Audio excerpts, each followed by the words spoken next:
Kisah Nabi Muhammad Shallallahu Alaihi Wasallam. Kaum Quraisy menggunakan berbagai macam cara untuk melawan Nabi Muhammad. Al-Quran yang disampaikan oleh Nabi Muhammad mereka anggap sebagai syair biasa, sehingga mereka meminta pada Abu Sufyan bin Al-Haris untuk membuat syair tandingan. Tentu saja, syair buatan manusia tidak akan bisa mengalahkan Al-Quran. Gagal dengan rencana pertama, kaum Quraisy melaksanakan rencana kedua. Mereka mulai menakut-nakuti, bahkan menyiksa para pengikut Nabi Muhammad. Meskipun sangat membenci Nabi Muhammad, kaum Quraisy tidak berani mengganggu Nabi Muhammad secara langsung. Itu karena sang Nabi berasal dari salah satu kabilah terpandang. Namun lain halnya dengan Abu Jahal. Ia adalah paman Nabi Muhammad dan ia sangat membenci Nabi Muhammad. Suatu hari, ia membawa sebuah batu yang sangat besar bermaksud untuk membunuh Nabi. Ketika itu, Nabi Muhammad sedang sholat di Masjidil Haram. Namun, saat hendak melempar batu, tiba-tiba saja Abu Jahal melihat seekor unta raksasa yang sangat buas. Unta itu seakan hendak menelan Abu Jahal. Dan Abu Jahal pun segera pergi karena ketakutan.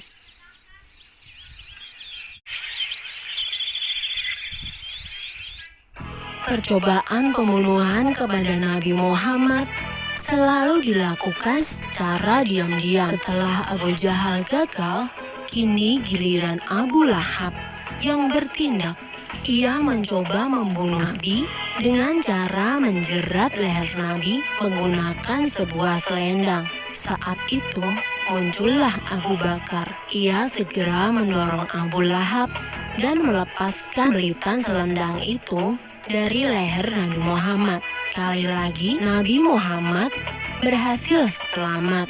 Namun sebagai akibatnya Abu Bakar menjadi sasaran kemarahan Abu Lahab. Pada tahun 10 kenabian Nabi Muhammad, dua tokoh besar Quraisy memeluk Islam. Mereka adalah Hamzah bin Abdul Muthalib dan Umar bin Khattab. Dengan masuknya kedua tokoh ini, kekuatan kaum Quraisy semakin berkurang. Kaum muslimin, para pengikut Nabi, semakin berani melakukan sholat di depan Ka'bah. Namun, sikap kejam kaum Quraisy tidak berhenti sampai di sini. Dipimpin oleh Abu Jahal, paman Nabi, dan Abu Sufyan, kaum Quraisy mengucilkan siapa saja yang berhubungan dengan Nabi. Akibatnya, para pengikut Nabi terpaksa pindah dari Mekah. Dan saat itu pula, Khadijah dan Abu Thalib meninggal dunia. Dua orang yang sangat penting dalam dakwah Nabi. Setelah Khadijah meninggal, Nabi Muhammad pergi ke Thaif untuk berdakwah kepada kaum Tsaqif. Namun, orang-orang di Thaif menolak kedatangan Nabi. Mereka mengusir Nabi Muhammad dan rombongannya. Mereka bahkan menghina, melecehkan, dan melempari Nabi dengan batu. Sungguh berat cobaan yang dialami Nabi Muhammad dalam berdakwah. Pada tanggal 27 Rajab tahun ke-11 kenabian, Allah memerintahkan kepada Nabi Muhammad untuk melaksanakan Isra dan Mi'raj. Isra adalah perjalanan Nabi Muhammad dari Masjidil Haram di Mekah menuju Masjidil Aqsa atau Baitul Maqdis di Palestina. Sedangkan Mi'raj adalah perjalanan Nabi Muhammad dari Masjidil Aqsa ke langit ketujuh atau Sidratul Muntaha. Isra dan Mi'raj dilakukan selama waktu 1 malam saja. Dalam peristiwa ini, Nabi Muhammad menerima perintah untuk melaksanakan sholat 5 waktu. Peristiwa Isra Mi'raj Nabi Muhammad menjadi pukulan yang sangat besar bagi kaum kafir Quraisy dan juga kaum muslimin pengikut Nabi. Kaum Quraisy menjadikan peristiwa itu sebagai bahan olok-olokan dan menyebut Nabi Muhammad sebagai penipu dan pendusta.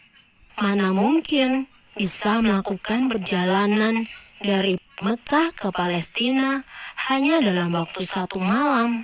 Ada beberapa pengikut Nabi yang terhasut oleh kaum Quraisy.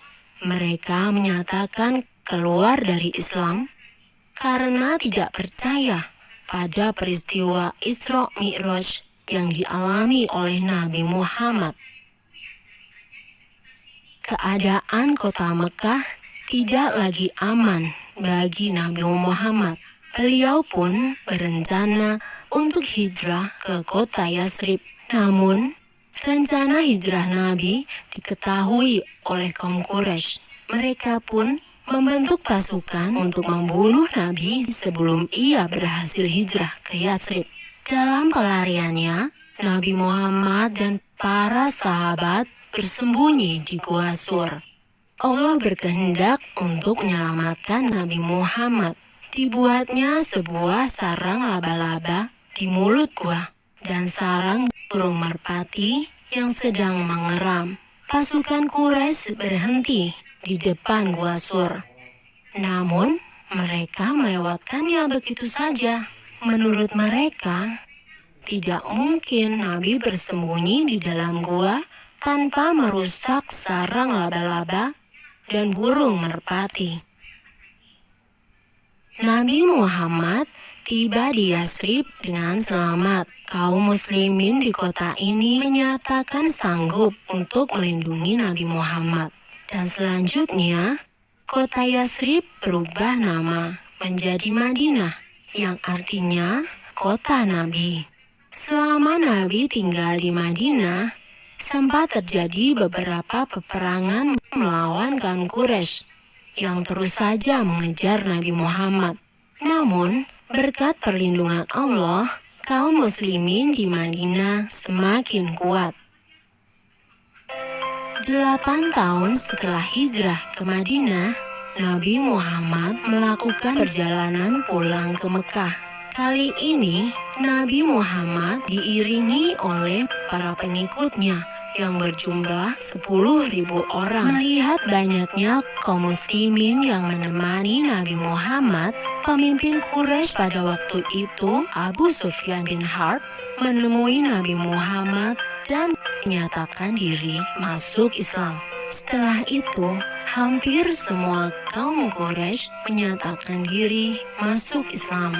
Dengan demikian, kota Mekah dapat ditaklukkan tanpa perlu ada peperangan dan pertumpahan darah. Setelah Mekah berhasil dikuasai tanpa peperangan, langkah pertama yang dilakukan oleh Nabi Muhammad adalah membersihkan Ka'bah dari berhala-berhala. Sebanyak 360 berhala disingkirkan dan dihancurkan. Tak lama kemudian, para pemimpin dari seluruh penjuru tanah Arab menyatakan diri untuk masuk Islam dan tunduk pada peraturan Islam. Orang-orang tiada henti menemui Nabi Muhammad dan menyatakan imannya. Peristiwa ini membuat Nabi Muhammad menyadari bahwa tugasnya hampir berakhir. Kemudian beliau beserta 100.000 kaum muslimin mengerjakan haji wada atau haji penghabisan. Ketika Nabi berada di padang Arafah, turunlah surat Al-Maidah ayat 3. Itulah wahyu terakhir yang diterima oleh Nabi Muhammad, dan pada tanggal 12 Rabiul Awal tahun Hijriah, Nabi Muhammad wafat. Pesan terakhir Nabi Muhammad adalah, "Kutinggalkan untuk kamu 2 perkara. Tidaklah kamu akan tersesat selama-lamanya selama kamu berpegang pada 2 hal, yaitu Kitabullah atau Al-Quran dan Sunnah Rasulnya." Selesai. Wahyu terakhir yang diterima oleh Nabi Muhammad adalah surat Al-Maidah ayat 3. Pada hari ini telah kusempurnakan untuk kamu agamamu, dan telah kucukupkan kepadamu nikmatku, dan telah kuridhoi Islam menjadi agama bagimu.